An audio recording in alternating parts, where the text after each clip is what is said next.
Our attitude towards any country is determined by the attitude of that country to our struggle.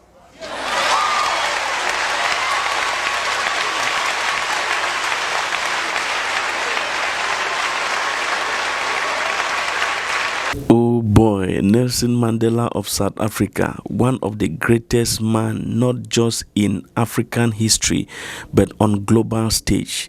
The African King Solomon, who attracted several leaders, men and women of all phases of life into the continent because of one thing, not because he got married to several wives like the King Solomon of the Bible, but because of wisdom. This influx was not just because he was a freedom fighter, but rather because of the unprecedented and undiluted wisdom of the man.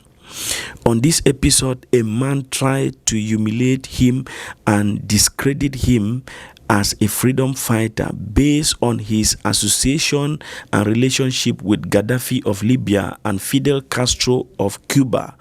But boy, the man of wisdom calmly turned the tables around and got everyone in the room astonished and speechless. His reply got people standing and applauding with chants. He literally set the room on fire.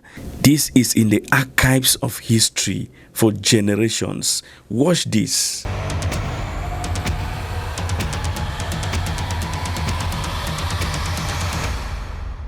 Let us move on to our next questioner at the microphone over there. Mr. Welcome to America, Mr. Mandela. I'm Ken Edelman. Those of us who share your struggle for human rights and against apartheid have been somewhat disappointed by the models of human rights that you have held up since being released in jail.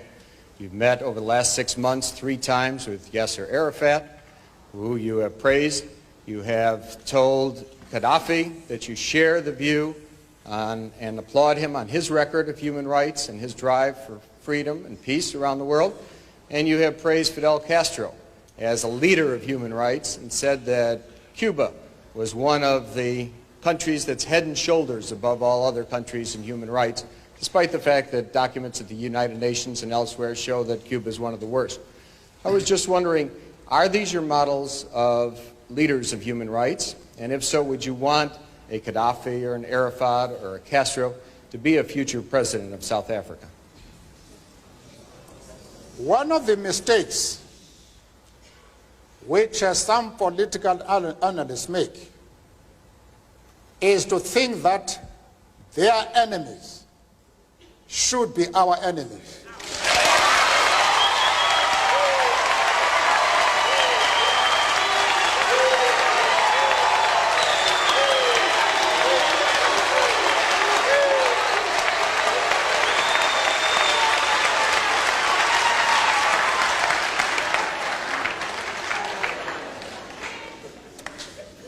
That we can and we will never do. We have our own struggle which we are conducting. We are grateful to the world for supporting our struggle. But nevertheless, we are an independent organization with its own policy. Our attitude towards any country is determined by the attitude of that country to our struggle.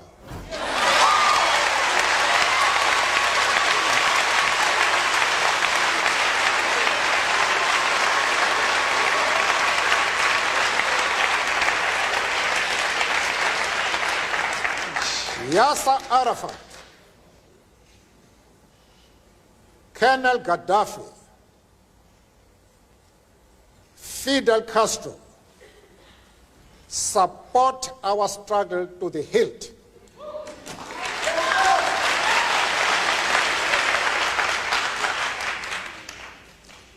There is no reason whatsoever why we should have any hesitation about hailing their commitment to human rights as they are being demanded in South Africa.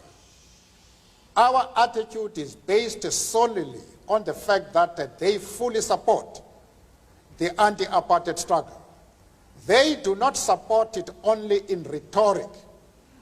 They are placing resources at our disposal for us to win the struggle.